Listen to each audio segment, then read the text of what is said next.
UDI.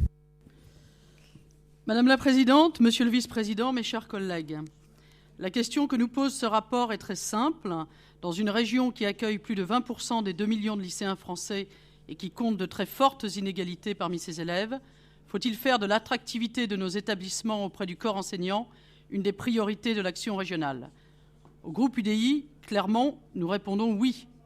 C'est une bonne chose de réaffirmer, Monsieur le Vice-président, dès le début de la mandature, que tous les moyens doivent être mis en œuvre pour attirer en Île-de-France les enseignants du second degré les plus expérimentés et les plus mobilisés.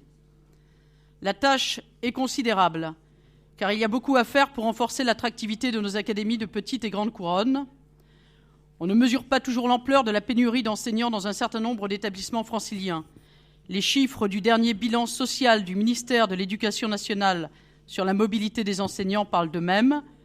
En 2014, près de 49% des 17 000 candidats pour des mutations interdépartementales étaient issus de notre région, alors même que nous ne représentons que 19% de l'ensemble des effectifs d'enseignants.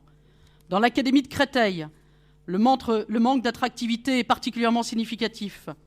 Plus de 8,5% des enseignants de Seine-et-Marne ont émis le souhait de quitter le département d'affectation, 12,3% dans le Val-de-Marne et plus de 24% en Seine-Saint-Denis. Ce sont les chiffres publics du bilan social du ministère. Bien sûr, les facteurs explicatifs de la faible attractivité des académies ne se résument pas au prix de l'immobilier. Les conditions d'enseignement, la rémunération trop faible, qu'il conviendrait, comme la fonction d'enseignant, de revaloriser, ont évidemment un impact. Mais on aurait tort de sous-estimer la part de la variable logement dans le choix des enseignants qui aujourd'hui se détournent des académies franciliennes. La moyenne des prix à la location en Île-de-France est aujourd'hui de 22 € au mètre carré. C'est 83% de plus que nos voisins picards et 120% de plus que nos voisins du centre Val-de-Loire. La différence est considérable, ramenée au budget mensuel moyen d'un professeur certifié en entrée de carrière. Elle peut représenter plus d'un quart du salaire net. Par conséquent, nous ne pouvons que soutenir ce rapport qui vise à favoriser l'installation d'enseignants expérimentés et mobilisés sur des projets de réussite dans les académies franciliennes.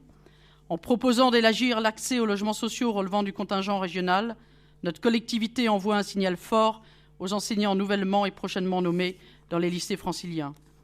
Cependant, ce signal, Monsieur le Vice-président, ne sera fort qu'à la condition de proposer une offre de logement suffisamment significative. Sans cette garantie, il ne peut y avoir d'effet positif conséquent sur l'attractivité de nos académies de grande et petite couronne.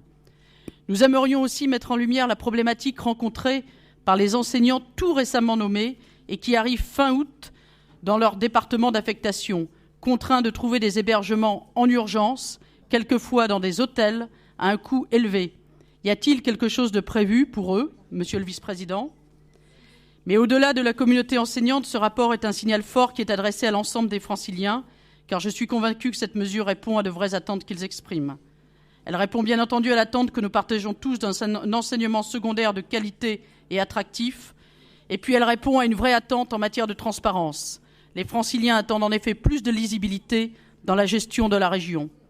Or, on peut regretter que le système d'attribution de logements sociaux de notre pays suscite encore trop de méfiance parmi nos concitoyens. Selon une étude du ministère du Logement datant de janvier 2014, 42% des demandeurs de logements sociaux jugent les règles d'attribution peu claires et 45% les trouvent relativement injustes. Dans ce contexte-là, l'attribution de logements sociaux pour des professeurs qui font la démarche de s'installer dans des lycées en zone sensible est une mesure qui apporte, je crois, de la lisibilité. Elle permet en effet de dire très clairement que nos droits de réservation de logements sociaux sont répartis en toute transparence et que nous faisons le choix très net d'accompagner aussi les enseignants venant s'installer dans des académies beaucoup moins demandées, caractérisées par un fort turnover et l'arrivée massive d'enseignants manquant d'expérience. Merci, Madame.